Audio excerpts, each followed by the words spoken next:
और इस मसले का परमानेंट हल चाहिए तो बैठ के बात करनी पड़ेगी। हारिस अब इतना बच्चा भी नहीं है, बड़ा भी नहीं है, लेकिन यह है कि समझता है चीज़ों को। एनओसी दी होती तो वो डेफिनेटली ट्रैवल करता है, लेकिन ऐसे जाना एक बड़ी पॉइंट है पाकिस्तान की क्रिकेट के लिए। ऐसा होना नहीं चाहिए। 5 ओपनर सब बात कर रहे हैं क्यों गए हैं, 3 विकेट कीपर्स क्यों गए हैं, लेकिन टीम मैनेजमेंट इसका जवाब बेहतर बता सकती है। जब शाहीन से आप लोगों की बात हो, हफीज़ से हो, तो डेफिनेटली आप पूछें ना, वो बेहतर आपको डिस्क्राइब करेंगे। पाकिस्तान के क्रिकेटर्स का लीग क्रिकेट की तरफ बहुत ज़्यादा रुझान है, ये कैसे मसला हल हो सकता है? देखिए हफजी, ये मसला हल हो सकता है, क्यों नहीं हो सकता। जो प्रोटोकॉल है सेंटर कॉन्ट्रैक्ट का उसको फॉलो करे, पीसीबी भी करे, एज अ प्लेयर भी आप लोगों को फॉलो करना पड़ेगा। और इस मसले का परमानेंट हल चाहिए तो बैठ के बात करनी पड़ेगी। मेरे जैसे क्रिकेटरों को बिठाना पड़ेगा, चेयरमैन साहब को, सीईओ साहब को बैठना पड़ेगा, वहाब को बैठना पड़ेगा, हेड कोच हफीज़ को बैठना पड़ेगा, क्लैरिटी लेनी पड़ेगी। लड़कों से बात करें कि वो खेलना क्या चाहते हैं, कैसा सेंटर कॉन्ट्रैक्ट चाहते हैं, वो अपनी डिमांड बिठाएं, फिर आपस में बैठे कि उनकी डिमांड समझ आती है तो ठीक है, नहीं तो फिर मेरे ख्याल से सख्त डिसीजन लेने पड़ेंगे। और देखिए पाकिस्तान पहले है, लीग क्रिकेट बाद में है, और पाकिस्तान खेलते हैं तो लीग क्रिकेट मिलती है, तो पाकिस्तान के लिए भी खेलना पड़ेगा। जितनी सेंटर कॉन्ट्रैक्ट में इजाज़त दी हुई है पीसीबी ने, उस हिसाब से चलना चाहिए एज ए प्लेयर। बस मैं यही बोलूँगा। बाबर भी है आपके सामने है, वो एक लीग खेला, दूसरी लीग वो खेलने ही गया है, लेकिन वो मोस्टली उसकी प्रायोरिटी यही होती है कि मैं पाकिस्तान के लिए ज़्यादा खेलूँ, लीग क्रिकेट को कम ही खेलता है जो फ्री टाइम हो। लेकिन यह है कि आगे आने वाली क्रिकेट बहुत ज़्यादा है, तो उस हिसाब से एज ए प्लेयर हम लोगों को खुद भी सोचना पड़ता है।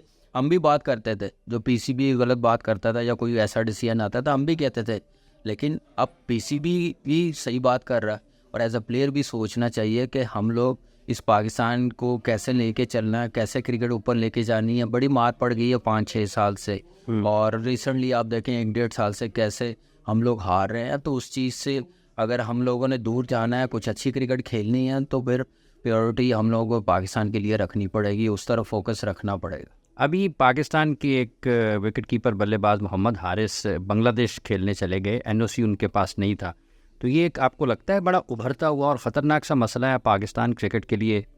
देखिए हाफिज़ जी, ये पता नहीं है, लेकिन मैं अपना एक्सपीरियंस बताता हूँ। जब हम लोग भी चाहते थे, हमें पता है कि जब एनओसी दी जाती है और जब आपके हाथ में आ जाती है, आपको ईमेल कर देता है पाकिस्तान क्रिकेट बोर्ड, एजेंट को भी कर देता है और प्लेयर्स को भी कर देता है, सीसी कर देता है। तो वो जब आती थी तो फिर ही हम लोग ट्रैवल करते थे। लेकिन ये मिसाल जो मैंने देखी है वो मेरे लिए थोड़ी सी वरी पॉइंट है कि ऐसा होना नहीं चाहिए। एज ए प्लेयर्स आप जो भी है रिस्पॉन्सिबल आप हैं, जो कुछ भी है पाकिस्तान क्रिकेट बोर्ड की।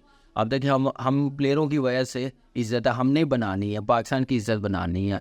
अब इंटरनेशनली इस बात को कितना उछाला जा रहा है, पाकिस्तान के मीडिया पे कितनी बात की जा रही है, और इसमें क्या नाम है, गलती जिसको भी कह रहे हैं, लेकिन एटलीस्ट पाकिस्तान का नाम आ रहा है। तो मेरे ख्याल से कोऑर्डिनेशन बड़ी ज़रूरी है। और हारिस अब इतना बच्चा भी नहीं है, बड़ा भी नहीं है, लेकिन यह है कि समझता है चीज़ों को, और समझदार भी आप कह सकते हैं, और प्लेयर जैसा है सबको पता है। लेकिन थोड़ा देखे चले, आजकल मीडिया बहुत फास्ट है, कोई चीज़ छुप नहीं सकती, कोई चीज़ आप किसी को गलत कर नहीं सकते। तो इस वक्त अगर देखा जाए मेरे लिहाज से, तो मेरे ख्याल से हारिस के पास अगर पाकिस्तान क्रिकेट बोर्ड ने ये एनओसी दी होती तो वो डेफिनेटली ट्रैवल करता है। लेकिन ऐसे जाना एक बड़ी पॉइंट है पाकिस्तान की क्रिकेट के लिए, ऐसा होना नहीं चाहिए था। एज अ प्लेयर ऐसा डिसीजन होना नहीं चाहिए।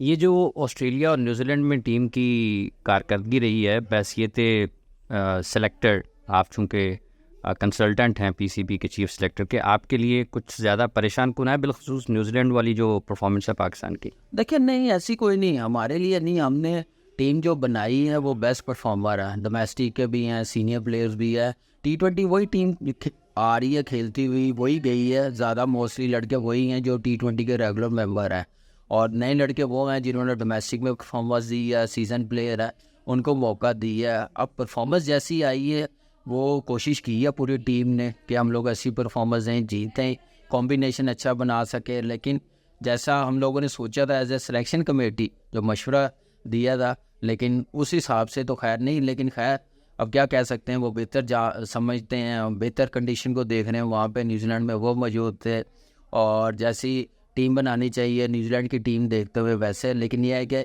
T20 में आप ज़रूर जिस नंबर के बैट्समैन हैं, 5 ओपनर सब बात कर रहे हैं क्यों गए हैं, 3 विकेट कीपर्स क्यों गए हैं, उनके लिए भी ये 5 मैच बहुत थे। आप रोटेट करके खिलाते और 2 भी खेलते हैं, दुनिया में खेलते हैं विकेट कीपर्स 2-2 3-3 खेलते हैं, इंडिया में, इंग्लैंड में, ऑस्ट्रेलिया में आप देखें तो ये चीज़ें चलती हैं और ऐसे बैकअप भी तैयार होता है। तो लेकिन उस हिसाब से आप ओपनर्स को 7वें नंबर पे या 5वें नंबर पे खिलाएं, बड़ा मुश्किल हो जाता उस लड़के के लिए। लेकिन टीम की डिमांड थी, ज़रूरत थी, वो जीतना चाह रहे थे, कॉम्बिनेशन बनाना चाह रहे थे।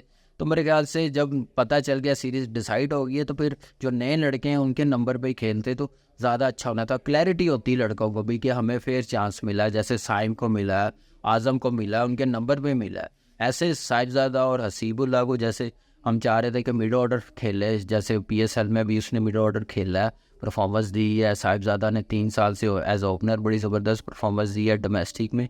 लास्ट मैच उसको एज ओपनर खिला लेते या चौथा मैच एज ओपनर खिला लेते तो कोई ऐसा फ़र्क नहीं पड़ना था। लेकिन मैंने कहा ना कि कुछ प्लान्स हम दूर बैठते हुए बड़ा कुछ सोच सकते हैं, कर सकते हैं, लेकिन टीम मैनेजमेंट इसका जवाब बेहतर बता सकती है। जब शाहीन से आप लोगों की बात हो, हफीज़ से हो, तो डेफिनेटली आप पूछें, वो बेहतर आपको डिस्क्राइब करेंगे।